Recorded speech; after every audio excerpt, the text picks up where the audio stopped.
Welcome to part 4 of our deep dive.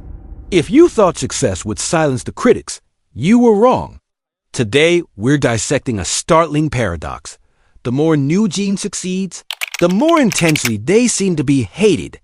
Is this just pure envy? Or did their rise truly threaten an outdated order within the K-pop world? The fourth, and perhaps most insidious, sign that the NewJeans hate is rooted in something far more cynical. Then genuine criticism lies in the sheer volume and ferocity of the attacks that followed any perceived misstep, or, more accurately, any demonstration of their unique characteristics and overwhelming success. It's the kind of intense scrutiny reserved not for those who fail, but for those who dare to succeed differently, who brazenly threaten the comfort of the familiar.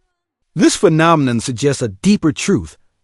The hate is often a reactive, almost tribal, response from those clinging desperately to old paradigms, or those simply unable to tolerate anything that challenges their preconceived notions of K-pop, beauty, or even female success. Consider their unconventional rise. From the moment NewJeans debut with their natural, girl next door aesthetic, a stark departure from the heavily styled, often high-concept visuals dominating the industry, they were met with an immediate, almost instinctive backlash. They're too plain. They look like regular high schoolers. Where's the glitter? The elaborate sets? The fierce costumes? This wasn't genuine critique of artistry.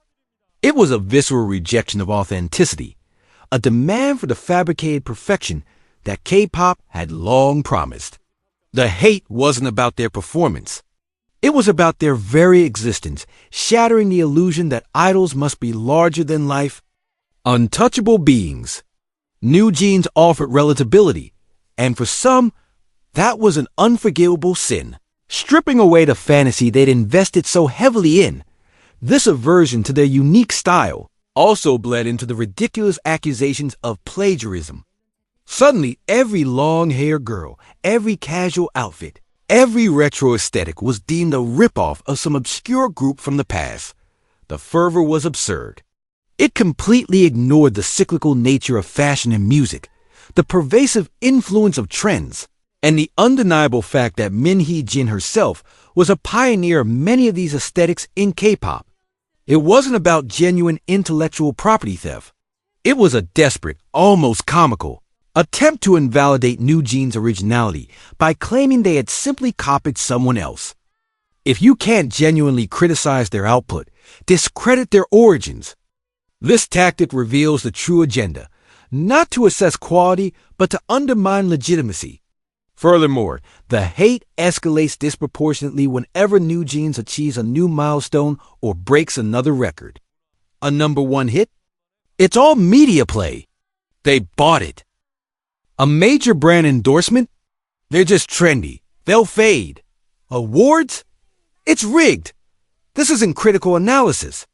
It's the bitter, predictable refrain of those who refuse to acknowledge success that doesn't fit their narrow definition of deserving. It's the byproduct of a zero-sum mentality where another's triumph must, by definition, diminish their preferred group's achievements. This knee-jerk dismissal of their genuine accomplishments reveals an underlying resentment of their meteoric rise, especially given their unconventional approach. The hate isn't about their performance. It's about their uncomfortable, undeniable success.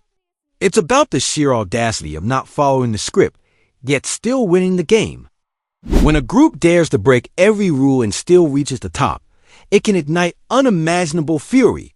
But trust me, there's an even darker reason, an insidious undercurrent that few dared to confront. Don't miss the final video in this series, where we'll expose an uncomfortable truth: the role of sexism quietly manipulating this very hate.